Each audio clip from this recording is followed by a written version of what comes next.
আজকে আমি মাত্র 50 টাকা নিয়ে চলে এসেছি মেলায় চ্যালেঞ্জ করার জন্য। মানে এই 50 টাকা নিয়ে আমি মেলার ভেতরে খাবো, ঘুরবো, কিছু কিনবো, তারপরেই বাইরে বেরোবো। কিন্তু মেলার ভেতরে ঢোকার আগেই আমার চোখে পড়লো যে সামনে একটা টিকিট ঘর রয়েছে, আর সেখান থেকে আমাদেরকে আগে 10 টাকা দিয়ে টিকিট কাটতে হবে, তারপর আমরা মেলার ভেতরে ঢুকতে পারবো। তো কি আর করা যাবে, 10 টাকা দিয়ে তো টিকিট কাটতেই হবে। আর টিকিট কাটার পর আমার কাছে মাত্র 40 টাকা পড়েছিল। আর এবার দেখা যাক এই 40 টাকার মধ্যে আমি মেলার ভেতরে আদৌ কিছু পাই কিনা। আর মেলার ভেতরে ঢোকার পরেই প্রথমেই আমার চোখে পড়লো আমার সামনে এত সাজা জিনিসের দোকান। কিন্তু কি আর করা যাবে, আমার কাছে মাত্র 40 টাকা আছে, তো এখান থেকে তো আমি আর কিছু কিনতে পারবো না। তো কি আর করা যায়, বুক ভরা কষ্ট নিয়ে আমি এই দোকানগুলো থেকে বেরিয়ে গেলাম। আর সাদা জিনিসের দোকান থেকে বেরিয়ে আমি চলে গেলাম এই কাকুটার কাছে মথুরা কেক খাওয়ার জন্য। কাকু এখানে 10 টাকার মধ্যে এই কেকটা বিক্রি করছিল, আর 10 টাকার এই কেকটা খেতে না অসাধারণ লাগছিল। তো 10 টাকা দিয়ে কেক খাওয়ার পর এখন আমার কাছে পড়েছিল মাত্র 30 টাকা। তো এই বাকি 30 টাকাটা নিয়ে আমি চলে গেলাম এই 10 টাকার হরেক মালের দোকানে। সেখানে গিয়ে আমি এই কিউট বাটারফ্লাই ক্লিপটা দেখলাম, যেটা আমার খুব পছন্দ হয়েছিল। আর এটার দাম ছিল মাত্র 10 টাকা।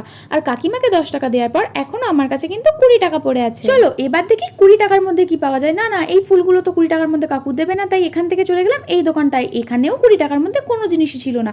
আর তারপরে আমার চোখে পড়লো এই বিষাক্ত জিনিসটা, যেটাকে আমি আমার জীবনের সব থেকে বেশি ভয় পাই। এই সাপটাকে তো আমায় ফ্রিতে দিয়ে দিলেও কেউ আমি কোনোদিনও নেবো না, তাই এখান থেকে বেরিয়ে আমি চলে যাই অন্য আর একটা সাদা জিনিসের দোকানে। সেখানে গিয়ে এই ব্ল্যাক কালারের কাটারটা আমার চোখে পড়েছিল, যেটা আমার সত্যিই দরকার ছিল। কিন্তু কাকু এটার দাম বলেছিল 20 টাকা, আর আমি বার্গেনিং করার পর কাকুর থেকে এটা মাত্র 15 টাকায় নিয়েছিলাম। তো 20 টাকা থেকে 15 টাকা যাওয়ার পর আমার কাছে মাত্র 5 টাকা পড়েছিল। প্রথমে ভেবেছিলাম যে এই 5 টাকার আমি কিছুই পাবো না মেলার মধ্যে, কিন্তু তারপর দেখলাম এখানে একটা দাদু 3 টাকা দিয়ে আমাদের ওয়েট মেপে দেবে। তারপর আর কি, সঙ্গে সঙ্গে 3 টাকা দিয়ে ওয়েট মাপানোর পর দাদু আমাকে 2 টাকা ফেরত দিল। এবার বলো 2 টাকার কি মেলায় আর কিছু পাওয়া যায়? কিন্তু তাও আমি পাগলের মতো ওই 2 টাকা নিয়ে মেলার আরো ভেতরে ঢুকে যাচ্ছিলাম। আর এখানে দেখো কত রাইড ছিল, একটা ড্রাগন ট্রেন ছিল, বড় একটা নাগরদোল্লা ছিল। কিন্তু আমার কাছে মাত্র 2 টাকা পড়ে আছে, আর 2 টাকা দিয়ে তো কেউ আমাকে এগুলোতে চাপতে দেবে না।